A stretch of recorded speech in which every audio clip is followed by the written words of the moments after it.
Welcome to Thinking Deeper by 6-7. Why does calling a painting beautiful actually prove you might not understand art at all? Why is human language like a toolbox filled with completely unrelated random items? And how on earth did Sigmund Freud convince the entire world that a perfectly innocent dream about picking flowers was actually a dark, obscene secret? That is quite the lineup of questions for today. It really is. Our mission in today's deep dive is to explore the fascinating, completely unfiltered lecture notes of philosopher Ludwig Wittgenstein. We are going to decode the hidden rules of aesthetics, unravel the true nature of language, and examine the seductive trap of psychoanalysis. It is going to be a wild ride. Oh, absolutely. And hey, before we really get into the weeds here, if you like my channel, please subscribe and press the like button.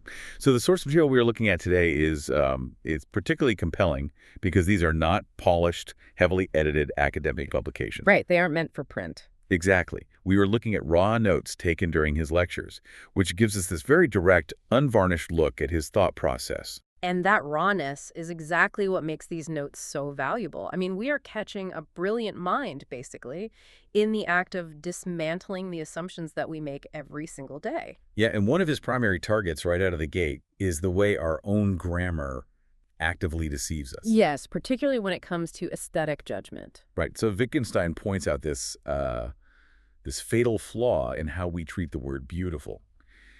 Because it functions grammatically as an adjective, our brains are basically hardwired to look for the tangible property it represents. Much like we look for the physical frequency of the color red. Exactly. Our language structure tricks us into believing that beauty is this specific, invisible ingredient baked into the canvas of a painting or the notes of a song. We end up searching for this mystical substance, assuming it is an inherent property of the object itself, which, it just isn't. Right. And to dismantle this, he introduces this brilliant framework for understanding how words actually function. He uses the analogy of a toolbox. I love this analogy. If you open a literal toolbox, you might find a hammer, a chisel, a box of matches, some nails, maybe a bottle of glue. Just a bunch of random stuff. Right. But because they are all sitting in the exact same container, an alien observer might assume they all operate on the same physical principles. Sure, they're all quote-unquote tools. Exactly. But a chisel relies on kinetic force to separate material, while glue relies on chemical adhesion to bind material together. They perform fundamentally opposite tasks. And words operate in exactly the same manner. We see them grouped together in sentences or listed alphabetically in dictionaries, which creates the illusion that they all function identically. But they only share what Wittgenstein terms family resemblances. They belong to the same overarching system of human communication, yet they participate in vastly different conceptual games. So the way we utilize an evaluative tool like beautiful is entirely distinct from how we use a mathematical tool like 5, or a spatial tool like there. Completely different games. And to truly understand the function of an evaluative word, we have to trace it back to its origin, like back to childhood language acquisition. Yeah, this part blew my mind. Because we don't acquire words like good or beautiful by studying definitions in a vacuum. We learn them as performative, physical exclamations. Right, consider how a toddler learns to interact with the world. A parent feeds them a spoonful of food, makes an exaggerated facial expression, and exclaims, so good. The word isn't functioning as a descriptive scientific label for the nutritional content of the meal. Not at all. It functions as a substitute for a physical reaction. The child associates the word with the activity, the tone of voice, the gesture. You could theoretically substitute the word good with just a satisfied rub of the belly or a happy sigh, and it would serve the exact same function within that primitive language game. It begins purely as an exclamation of approval. But what becomes really fascinating is how this primitive usage completely vanishes when someone actually achieves mastery in a specific field. Yes, the expert vocabulary. Right. When we look at how experts communicate, those exclamatory adjectives just disappear entirely. A music critic evaluating a complex symphony does not simply write a review stating that the music was beautiful. They would be out of a job if they did. Exactly. They use a vocabulary of precision and mechanics. A critic analyzing a performance will note that the tempo in the second movement was inconsistent, or that the transition between the strings and the brass needed stronger emphasis. Or consider a master tailor constructing a bespoke suit. When evaluating the garment, the tailor is not stepping back and declaring the fabric gorgeous. No, the tailor's vocabulary is strictly operational. They evaluate whether the sleeves are cut too short, if the lapel width is correct, or if the tension in the stitching is right. And that reliance on words like right and correct is central to his argument. True aesthetic appreciation is not an emotional outburst regarding how pretty an object is. It is an intellectual evaluation of how effectively a piece of work aligns with a highly specific, complex set of established rules. The tailor has spent decades internalizing the geometry of proportion, the physics of how different fabrics drape, the historical standards of menswear. When they judge the suit, they are cross-referencing the physical object against that internalized matrix of rules. Which naturally brings us to a larger issue, because those rules do not exist in a vacuum.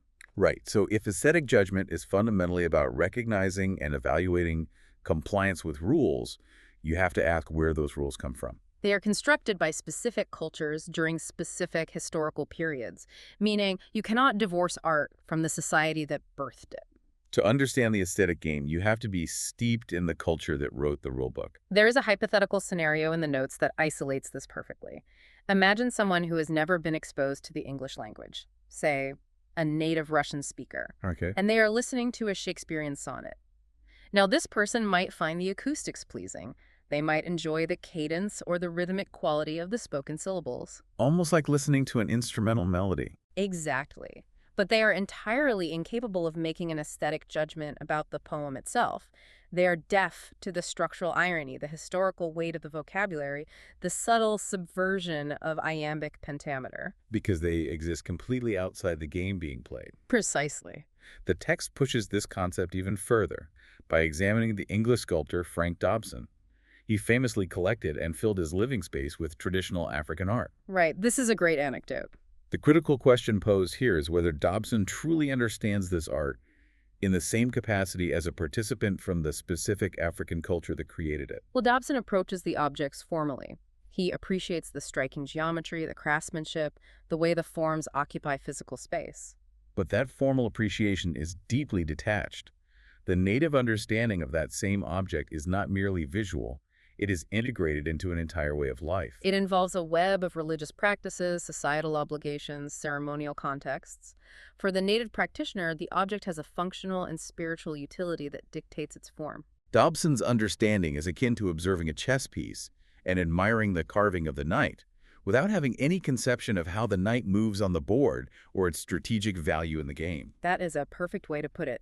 Developing a true aesthetic appreciation requires absorbing the rules of the craft so thoroughly that they become intuitive. Whether it involves the harmonic progressions in a Beethoven symphony or the precise measurements of a tailored suit. The rules must be internalized to the point where a violation of those rules triggers a genuine, almost physical sense of discomfort. And Wittgenstein makes a clear point to distinguish this from mere animalistic reaction.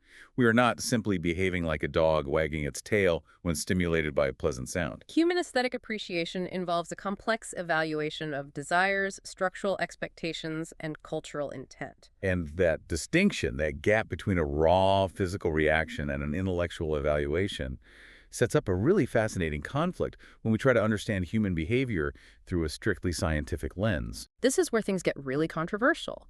Because if aesthetics is built entirely on navigating internalized cultural rules, we have to question the limits of scientific explanation. Right. Science excels at mapping out the physical world. Yeah.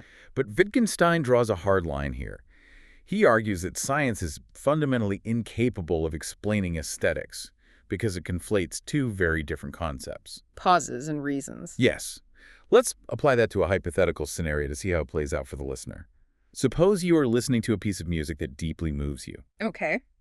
If a team of neurologists hooked you up to a monitor, mapped every firing synapse in your brain, measured your heart rate, and completely decoded the physics of the sound waves entering your ear canal. Would that data explain why you love the song? Exactly. Science would provide the cause, but it would completely fail to provide the reason. If you ask for a cause, you are looking for a mechanical explanation. You are identifying the biological gears turning, the release of dopamine, the literal vibration of the eardrum. A cause is about physical entity A exerting force on physical entity B. However, the aesthetic discomfort you feel when a song is played out of tune, or the profound satisfaction you feel when a melody resolves perfectly, is not a mechanical phenomenon. The notes illustrate this with the example of architecture. Imagine you are building a house, and you look at a door frame and state, that door is too low, make it higher. Your dissatisfaction is not the result of a mechanical malfunction in your biology. Right. You aren't asking an architect to diagnose the physical cause of your vocal cords vibrating to produce the words, make it higher. You are expressing a dissatisfaction based on your internalized rules of architectural proportion. You are seeking a reason to resolve a structural tension, not a biological cause for the tension's existence. And when that tension is successfully resolved, we experience a very specific psychological phenomenon. Translators of these notes often struggle to capture the exact feeling Wittgenstein describes. But there is a Turkish phrase referenced in some analyses of this concept, "Köktaya oturmak," which perfectly captures that visceral click of things falling neatly into place. It is the profound satisfaction of perfect alignment. It is a universally recognizable feeling. Consider the tip of the tongue phenomenon. You are trying to articulate a specific concept to a colleague, describing a material that allows some light to pass through but distorts the image. You stumble over explanations until someone suggests the word translucent. And the moment you hear it, you experience that click. Or, to return to music, you might be listening to a complex composition by Brahms where the rhythm feels jagged and unsettling. You cannot parse the meter. Then a musician explains that Brahms is layering a 34-time signature over a standard 44 beat.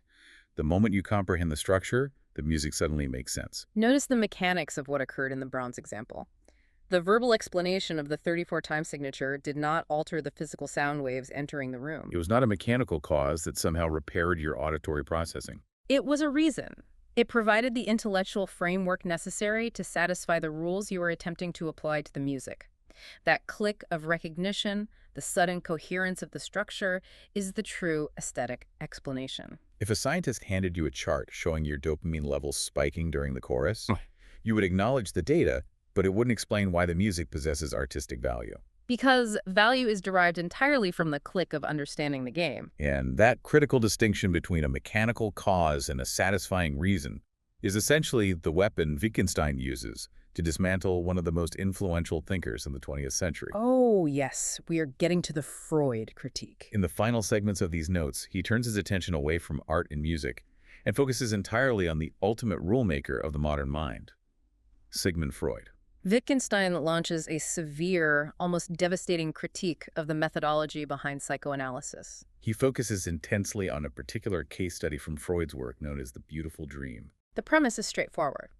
A female patient recounts a dream to Freud, which she explicitly characterizes as beautiful and serene. In the dream, she describes walking down a gentle incline, surrounded by trees, and peacefully plucking a branch of flowers.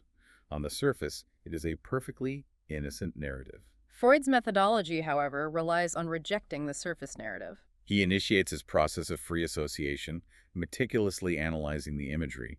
And through this, he interprets the flowers as representations of female sexuality and the branch and surrounding trees as male phallic symbols. Through this chain of deductive reasoning, Freud concludes that this peaceful, beautiful dream is, in reality, a manifestation of vulgar, repressed, and obscene sexual desires. He essentially tells the patient that her beautiful experience is actually something quite dark. And Wittgenstein challenges the underlying logic that allows this interpretation to be presented as objective truth. He points out a massive philosophical leap. Right. Freud is asserting that the hidden subconscious root of the dream is its true meaning, effectively invalidating the patient's conscious experience of beauty. To highlight the absurdity of this logic, the notes introduce the analogy of a fine perfume. I love this analogy. It clarifies the critique perfectly. Okay. So imagine the most exquisite, carefully crafted fragrance in the world. It is universally admired for its beautiful scent. Okay. Now imagine taking a sample of that perfume into a chemistry laboratory and breaking it down into its base chemical compounds. During this process, you isolate a specific acid that, on its own, emits a foul, disgusting odor. You have found an ugly element at the root of the beautiful substance. Exactly. But the crucial question is, does the presence of that foul-smelling acid mean the perfume is actually just a disgusting liquid? Does the chemical origin invalidate the olfactory experience? Of course not. The perfume is the lived experience of the fragrance. And Wittgenstein applies this directly to Freud's interpretation of the dream. Even if we grant that the psychological root of the imagery stems from repressed sexuality, Why does Freud insist that the ugly root is the true meaning of the dream? If the dream was experienced as beautiful by the patient, the dream was beautiful. Digging up an ugly psychological compound in the basement of the subconscious does not negate the beauty of the experience, any more than chemistry negates the perfume. Psychoanalysis presents itself to the world as a rigorous science. It claims to identify the mechanical roots of human neuroses hidden deep within the unconscious mind. But Wittgenstein categorizes this entirely differently. He doesn't view it as a science at all. He refers to it as the propaganda of the unconscious. Calling it propaganda is a deliberate and heavy accusation. Freud is not offering a mechanical cause in the way a physicist explains gravity or a biologist explains cell division. No, Freud is offering a wildly persuasive new mythology. Human beings are inherently captivated by narrative, and we are particularly seduced by the idea that we harbor a dark, mysterious, secret underground world within our own minds.